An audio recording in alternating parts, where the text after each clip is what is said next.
I suppose I wanted to mention when I went from being what you'd call a conspiracy theorist to more of a healer and more of like an energy worker, which I always have been. I always kind of have done both.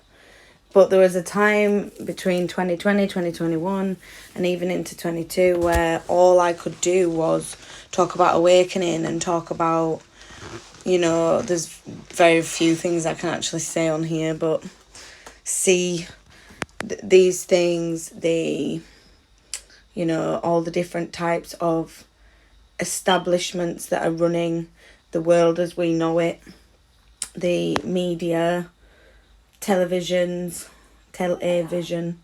programming, channeling. There's so many things that are very, very obvious right in front of our faces.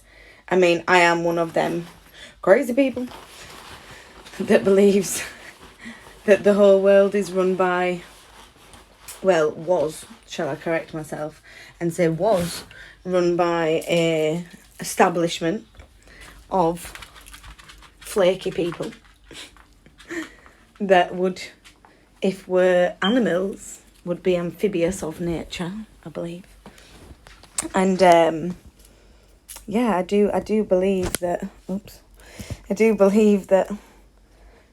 this is not what we believe it to be in our perception. Time does not exist. Walls do not exist. It's a social construct of the world around us in our conscious creation of the mind. And if you've had any powerful kind of awakening experience, either through meditation or psychedelics, you'll know exactly what I'm talking about here.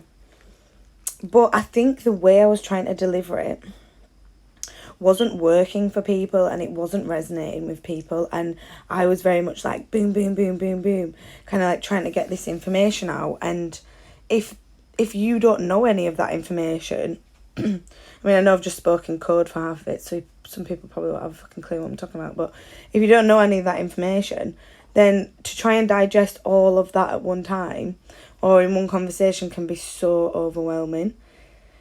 So I kind of subconsciously changed the way I was working and started to aim it more towards awakening, healing, going within the self, doing the shadow work, reprogramming, and being able to actually get to the place of awakening, but without going through the truth route and without going through having to like expose them to what's going on in the universe, because some people can't handle it.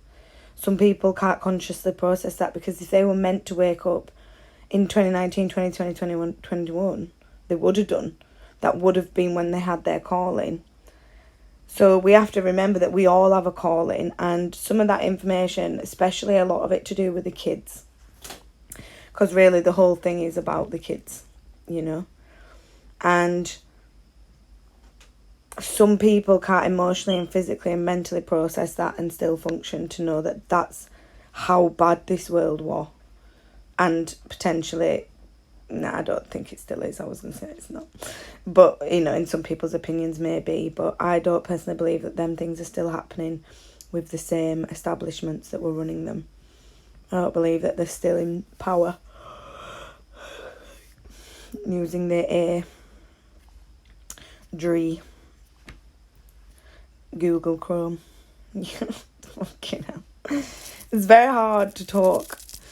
Yeah. And I was not obviously laughing at that because it's a very sad, sick topic to think about.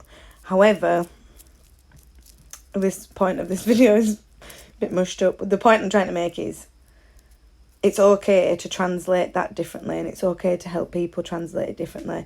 And it's okay if people don't want to dive deep into the world of truth and deep into conspiracies and things like that, because they're not conspiracies first of all, they're fact, but a lot of them now have been proven and it's just common knowledge. However, again, just remember, some people can't handle it. That's not their path, and maybe our way of helping them awaken now is through helping them heal themselves to find their own truth and their own inner light. I hope that makes sense.